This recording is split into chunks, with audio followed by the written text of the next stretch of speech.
appropriately. Starting from Ikena. Oh, hi everyone, I'm Ikena. Welcome to It's Just Tuesday. We hope we're going to have an interesting session. Hi everybody, my name is Ojugo Onyelukachukwu. My friends call me OG. Welcome to It's Just Tuesday. Excellent. Okay, so let's jump right into it. I'm in quite good company, and we're going to have a really informative conversation. So let's get right into it. Actually, there's a lot on the foreign policy scene now, but let's zoom out a little bit and talk about the structure that's supporting everything that we're going to talk about. Let's talk a little bit about foreign policy governance in Nigeria. We keep hearing about these ambassadors that have not been approved, and we keep hearing about these structures that seem to be clashing. Could you talk a little bit? Could you share some light on what's going on, Ken? Well, basically, the foreign minister hasn't really driven the process of deploying ambassadors. Most of them they were appointed. Appointed in September. They've not yet gotten their letters of agreement. Agreement is like an exchange that requires a host country to accept whoever you're posting as ambassador to this country. So even those that have the agreement already, they've not yet been deployed to various issues, finance and a lot of things. It's really not inspiring that some of our missions don't have ambassadors. And some of those missions have not been ambassadors for the past 2 years. That's not very, very good. And the foreign minister, true, has not shown leadership in certain issues. We don't still know what the foreign policy trust of the Buhari Administration is. Why is that important? Well, it's important so that we can know the ambassadors who also is servants in other countries can actually drive the process. For example, in the Yar'Adua regime, we had the issue of citizen diplomacy drafted out by Ojugo Onyelukachukwu. In the Jonathan regime, we had the issue of foreign direct investment, which was by the late Shiro, then later on Ambassador Wali and other ministers, Viola Muliri. But we can't really say what the foreign policy trust of this administration is. Recently, the minister launched a Nigerian National Economic Diplomacy Initiative, NEDI, but it's coming a bit too late. 2 years into the administration, that's when you're launching a diplomatic initiative. We hope that he sits up a little bit. OJ, just kind of piggybacking from what Ikena just talked about. Is this kind of fluidity in foreign policy governance normal for a government? I mean, just thinking back in Nigeria's history. Every government must be able to say, this is the direction I want to go to. I want to go.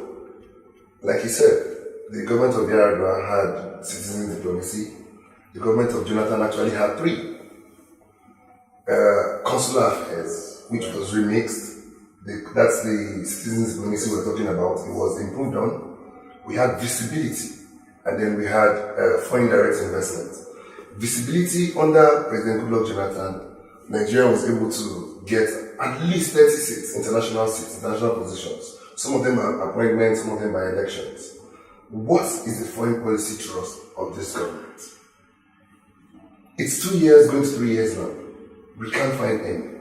And that's why you find out that there's no foreign policy trust, there's no enthusiasm to send ambassadors out. And even if you send them out, what exactly are you sending them out to go and do? Well, it's just the first time that we've had ambassadors list not being quite cleared, or some vacant seats in different consulates. I mean, has this happened before? I mean, is this entirely like a new thing? I stand to be corrected. I don't think there's been any president who has not had ambassadors for 2 years. I don't think there's any. This is the first time, it's unprecedented in the history of Nigeria, that for 2 years, as a sitting governor, as a sitting president, you don't have ambassadors who will push your agenda to the international community. It has never happened. And to my mind, I think it's gross irresponsibility and lack of vision. Do you agree with the assessment? Yes, I do, because I recall in 2012, that's when the new set of ambassadors were posted by the newly elected government, Jonathan regime. And they stayed 3 years, but they were recalled in June 2015 when the new president came into town. And since June 2015 till now, some missions have not had ambassadors. Coupled with the fact that the foreign ministry had a succession problem, meaning that most of the senior directors who were career ambassadors had retired between 2015 and 2016. So you've had missions that have been run by maybe level 12 charges who don't really have the political power to drive certain processes. So even to tell you about the issue of ambassadorials. I'm the minister. I'll give you a good example. We recently, OJ spoke about elections into international organizations. We recently ran a very, very, very uninspiring election. I don't say disastrous, into the AU Commissioner for Security, and we failed because I don't think the minister did the right thing. First of all, Jeffrey Oyema, the honorary minister, ran for elections when he was in Whitewood. I know about it because we campaigned for him. And he lost because he was campaigning against his boss, who was the DG, who was the Deputy Director General. Why should he also encourage Nigeria to run against the person that was occupying the seat of the Secretary seat in the AU? Because he was also running for re-election. We should not have contested the election. Instead, we should have encouraged the Commissioner for Political Affairs, Aisha Bilal. She won the game, but she left because we were running for the security seat, and now we have nobody in the AU. These are the things that we talk about. We are losing, even positions we held before, we are losing it. So that's exactly what the problem is. Can I add to that? We lost that AU position for quite a lot of reasons. There was a mock interview that was held in Nigeria, and I think it was Benedict Betel Amadi that I understand won the debate. Why then substitute with somebody else who has no experience in foreign policy, has no diplomatic experience? So it makes it look like a political thing. The only qualification I see is because she's probably related to the chief of staff to the president, and she was brought out by Ambassador Obaga.